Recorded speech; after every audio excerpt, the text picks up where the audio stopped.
اعوذ باللہ من الشیطان الرجیم بسم اللہ الرحمن الرحیم۔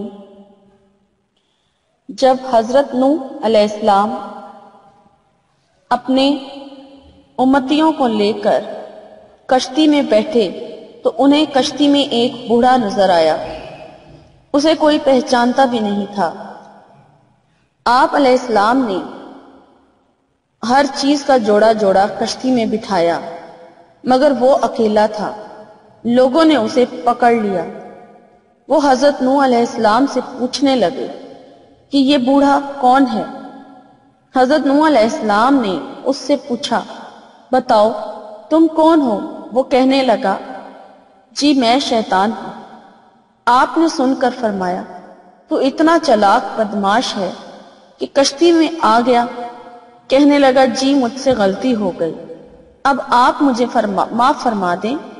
آپ علیہ السلام نے فرمایا، تمہیں ہم ایسے نہیں چھوڑیں گے، تو ہمیں اپنا گر بتاتا جا جس سے تو لوگوں کو سب سے زیادہ نقصان پہنچاتا ہے۔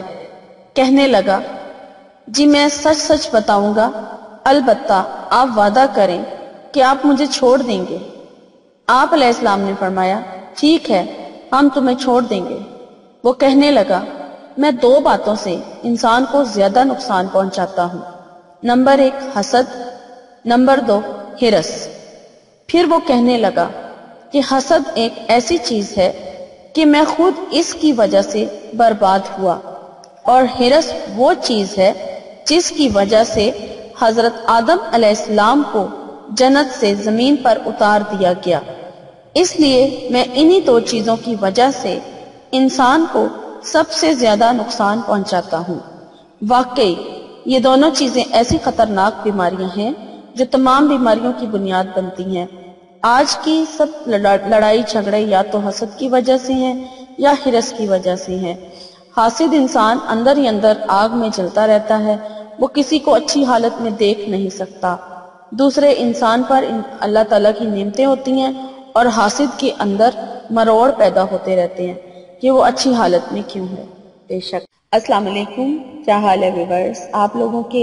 میں امید کرتی ہوں آپ لوگ خیریت سے ہوں گے، اور میری دعا ہے کہ اللہ تعالیٰ آپ کو ہمیشہ اپنے حفظ و ایمان میں رکھے، اور آپ کی تمام جائز خواہشات اور حاجات کو اللہ تعالیٰ اپنی بارگاہ میں قبول اور مقبول فرمائے۔ آپ کی جتنی بھی پریشانیاں ہیں اللہ تعالیٰ ان کو دور فرمائے، اور آپ کے جتنے بھی مسائل ہیں ان سے آپ کو اللہ تعالیٰ نجات دلائے، اور جو لوگ بیمار ہیں تو اللہ تعالیٰ انہیں شفا عطا کریں، اور جو لوگ رزق کی تنگی سے پریشان ہیں تو اللہ تعالیٰ کھلا رزق عطا کرے، اور غرض جس کی جو بھی پرابلمز ہے اللہ تعالیٰ اسے دور کرے، اور جو بھی وہ دعا مانگ رہے ہیں کثرت سے مانگ رہے ہیں، اور اللہ تعالیٰ اللہ تعالیٰ ان کی دعاؤں کو قبولیت کا شرف بخشے، آمین۔ ویورز مجھے بھی اپنی دعاؤں میں ضرور یاد رکھیں۔ شکریہ۔ میں آپ کی میزبان لیلا حاضر ہوں اپنے چینل میں۔ ویورز میرے چینل کو سب سے پہلے تو آپ لوگ سے ریکویسٹ ہے کہ میرے چینل کو سبسکرائب کر لیں، تاکہ میری یہاں پر اس چینل پر اپلوڈ ہونے والی ویڈیوز جو ہیں وہ آپ کو ملتی رہیں بآسانی روزانہ، اور اس کے اوپر بیل آئیکن ہوگا اسے ضرور پریس کر لیں تاکہ ویڈیو کا جو نوٹیفیکیشن ہے اپلوڈ ہوتے ہی آپ تک پہنچ جائے، کیونکہ بغیر آئیکن کو پریس کیے، بیل آئیکن کو پریس کیے، آپ کو ویڈیو کا جو نوٹیفیکیشن ہے وہ نہیں ملے گا۔ اور میری ویڈیوز اگر اچھی لگیں تو لائک ضرور کر دیجئے، اور شیئر بھی کریں دوسروں کے ساتھ، اور میری حوصلہ افزائی کے لیے کمنٹ کر کے مجھے ضرور بتائیں۔ اور اگر آپ کو میری ویڈیو میں کوئی میری مسٹیک نظر آتی ہے کسی قسم کی تو وہ بھی ضرور مجھے بتائیں تاکہ میں اس غلطی کو، اس مسٹیک کو دور کر سکوں۔ شکریہ۔ تو چلیں ویورز آج کے ٹاپک کی طرف چلتے ہیں۔ آج جو میں آپ کے لیے ویڈیو بنا کر لائی ہوں، جو وظیفہ لے کر آئی ہوں، وہ سورہ مزمل کا ایک بہت ہی زیادہ مجرب عمل ہے، اور یہ بہت ہی پاورفل ہے، اور اس کو کر کے انشاءاللہ تعالی جس مقصد کے لیے بھی آپ دعا کریں گے تو یہ آپ کا جو مقصد ہوگا وہ آپ کا وظیفہ پورا ہونے سے پہلے آپ کا مقصد انشاءاللہ تعالی اگر آپ کے حق میں بہتر ہوگا تو ضرور پورا ہو جائے گا۔ اور یہ عمل جو ہے یہ 11 دن کا ہے، اور اس عمل کا جو ٹائم ہے وہ فجر کی نماز کے بعد کا ہے، اور اس کے علاوہ آپ اس عمل کو کسی اور ٹائم پر نہیں کریں گے۔ ویسے سورہ مزمل کے اور بہت سارے وظائف ہیں، لیکن یہ جو وظیفہ میں آج بنا کر لائی ہوں یہ اسی فجر کے ٹائم سے خاص ہے، اور فجر کی نماز ادا کرنے کے بعد آپ نے یہ وظیفہ شروع کرنا ہے، اور سب سے پہلے آپ نے 11 بار درود ابراہیمی پڑھ لینا ہے۔ درود ابراہیمی جو درود شریف نماز کے بیچ میں پڑھا جاتا ہے اسے کہتے ہیں، اور وہ پڑھنے کے بعد 11 بار درود ابراہیمی پڑھنے کے بعد آپ نے 11 بار سورہ مزمل کو پڑھنا ہے۔ 11 بار ہی آپ سورہ مزمل پڑھیں گے، اور اس کے بعد پھر آپ نے دوبارہ 11 بار درود شریف پڑھ لینا ہے، اور پھر اپنے مطلب کی، اپنے مقصد کی، جس مقصد کے لیے آپ نے یہ عمل شروع کیا ہے اس مقصد کی آپ نے دعا مانگ لینی ہے، اور دعا مانگنے کے بعد بھی آپ ایک بار درود شریف ضرور پڑھ لیں، اور دعا جو ہے وہ آپ مانگنے سے پہلے 100 بار آپ نے استغفار پڑھنا ہے۔ 100 بار استغفار پڑھنے کے بعد آپ نے 100 مرتبہ ہی کوئی بھی اسم اعظم پڑھنا ہے۔ اسم اعظم میں بہتر ہے کہ آپ پہلا کلمہ پڑھ لیں یا تیسرا کلمہ پڑھ لیں، یا پھر یا حی یا قیوم پڑھ لیں، اور اس کے بعد پھر آپ نے ایک بار درود شریف پڑھنا ہے۔ ایک بار درود شریف پڑھنے کے بعد پھر آپ اپنی دعا مانگیں، اور دعا مانگنے کے بعد پھر آپ نے دوبارہ ایک بار درود شریف پڑھ لینا ہے۔ اس طرح سے آپ کی دعا جو ہے وہ اس کو بہت زیادہ قبولیت جو ہے وہ اس کے چانسز ہیں کہ وہ حاصل ہوں گے، اور آپ نے یہ عمل جو ہے لگاتار 11 دن تک کرنا ہے بغیر ناغہ کیے۔ ناغہ نہیں ہونا چاہیے۔ 11 دن تک آپ نے روزانہ فجر کی نماز کے بعد یہ عمل کرنا ہے، اور جس طریقے سے آپ کو بتایا ہے، دعا جو مانگنے کا طریقہ میں نے آپ کو بتایا ہے، اسی طریقے سے آپ نے اسی ایک مقصد کو روزانہ آپ نے دعا میں مانگنا ہے۔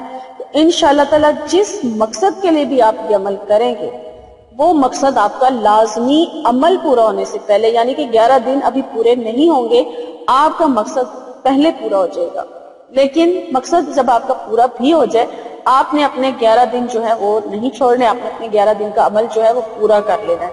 انشاءاللہ تعالی اگر آپ کے حق میں وہ مقصد جو آپ اس مقصد کے لیے پڑھ رہے ہیں وہ جائز ہوگا، آپ کے حق میں بہتر ہوگا، تو انشاءاللہ تعالی وہ لازمی قبول ہو جائے گا۔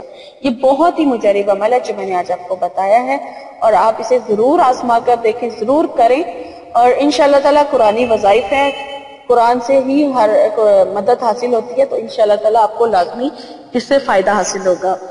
اور مجھے لیلا کو اپنی دعاؤں میں ضرور یاد رکھیں، اور مجھے اب اجازت دیجیے، میری انشاءاللہ تعالی میری نئی ویڈیو میں آپ سے ملاقات ہوگی۔ تب تک کے لیے اپنا بہت سارا خیال رکھیے گا۔ فی امان اللہ۔ کرم مانگتی ہوں، عطا مانگتی ہوں، الہی میں تجھ سے دعا مانگتی ہوں، کرم مانگتی ہوں، عطا مانگتی ہوں، الہی میں تجھ سے دعا مانگتی ہوں،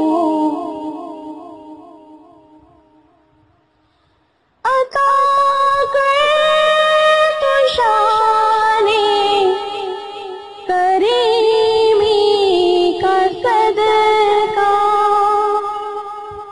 عطا کر تو شان کریمی کا صدقہ،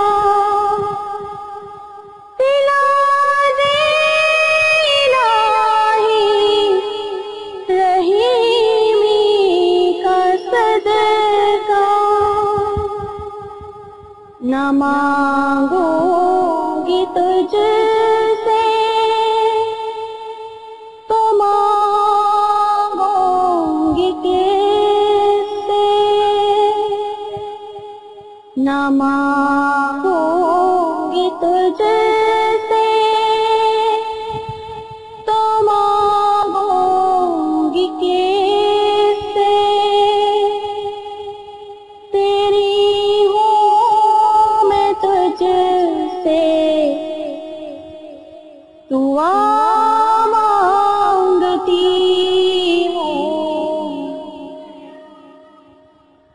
کرم